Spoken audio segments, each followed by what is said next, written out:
বন্ধুরা আপনারা দেখতে পাচ্ছেন এটা হলো শাহ মখদুমের মাজার শরীফ। তিনি ইয়ামিন থেকে এখানে ইসলাম প্রচারের জন্য এসেছিলেন। আসার পরে ইন্তেকালের পরে তাকে এখানেই সমাহিত করা হয়েছে। প্রথম ওই গম্বুজটা তৈরি করা হয় মসজিদের যে গম্বুজ, মানে পাশে পিছের আচ্ছা, তারপরে এলাকার লোকজন একটা হয় যে একটা পীরের মাজারে যদি এত বড় গম্বুজ হয় তাহলে। আসসালামু আলাইকুম। হুজুর, এই হযরত শাহ শামসুদ্দিন তাবরেজি রহমাতুল্লাহ আলাইহি শাহ মখদুম দৌলার কে ছিলেন?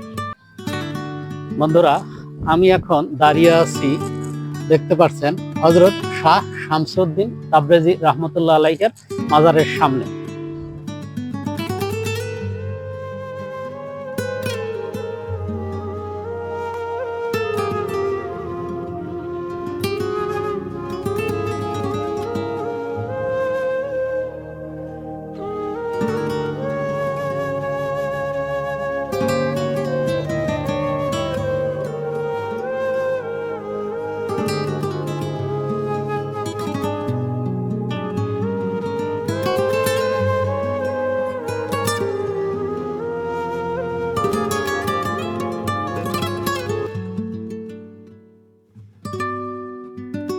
আসসালামু আলাইকুম।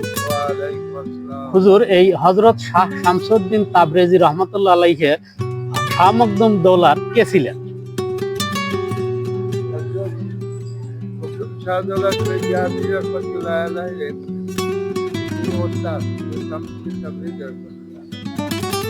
উনি কত সালে এখানে আসছিলেন সেটা কি জানা আছে? অনেক আগে।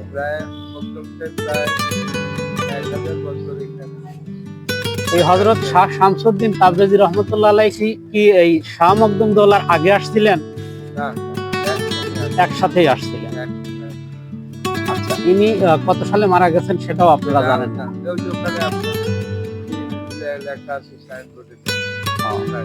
আচ্ছা, ঠিক আছে, ধন্যবাদ।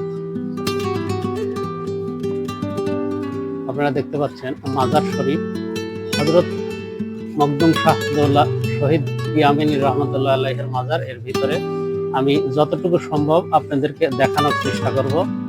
আপনারা ধৈর্য ধরে ভিডিও দেখতে থাকুন, আমি আপনাদেরকে যতটুকু সম্ভব দেখানোর চেষ্টা করব।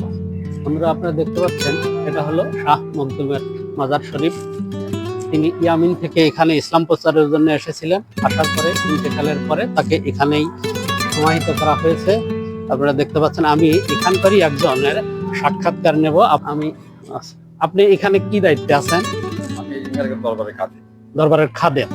আচ্ছা, উনি যখন আসছিলেন তখন কত সালে আসছিলেন এটা কি তার কারো জানা আছে? যে বক্তিয়ারের সময়, জি, বক্তিয়ার নাম ছিল। হ্যাঁ হ্যাঁ, মানে ভারতবর্ষ পরিচালনা করে ওই সময় ওনারা তাতে মনে করেন যে 1200-1300 বছর হবে। 1200-1300 বছর আগে। এই মসজিদটা কতদিন আগে করা? মসজিদ হলো ওইটা। এটা হলো তার আমাদের হাতে তৈরি, এটা আপনাদের হাতে তৈরি।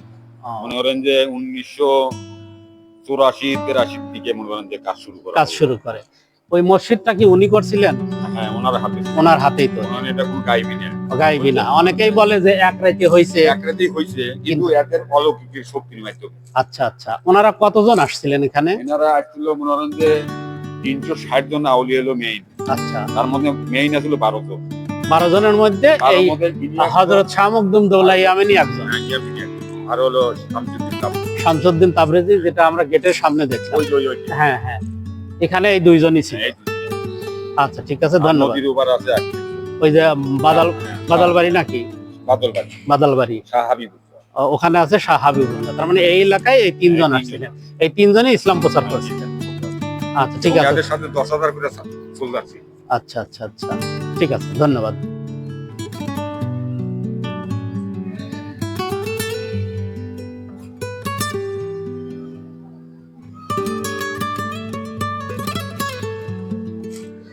বন্ধুরা, আপনারা দেখতে পাচ্ছেন এটা হলো হযরত মখদুম শাহ দৌলা শহীদ ইয়ামিনী রহমাতুল্লাহ আলাইহির মাজার। আমি ভিতরে এতক্ষণ দেখালাম আপনাদের ওই মাজারের যে কবরটা আছে, ওই কবরটাই দেখালাম। এটাই হলো তার গেট, এবং গেট সুন্দর করে পিতল দিয়ে লেখা আছে হযরত মখদুম শাহ দৌলা ইয়ামিনী রহমাতুল্লাহ আলাইহির মাজার। বন্ধুরা, আপনারা দেখছেন এই মাজারের পাশেই এই যে রুমটি, এটা হলো রান্নাঘর। এখানে যারা আসে তারা এখানেই রান্না করে। অনেক সময় সাধু ও পীরের নামে উৎসর্গ করা হয়। ঐতিহ্য অনুযায়ী বিশেষত কবরস্থান বা মাজারের আশেপাশে বড় এ ধরনের পুণ্যার্থী ভক্তরা একত্রিত হয়ে এই রান্না খায়।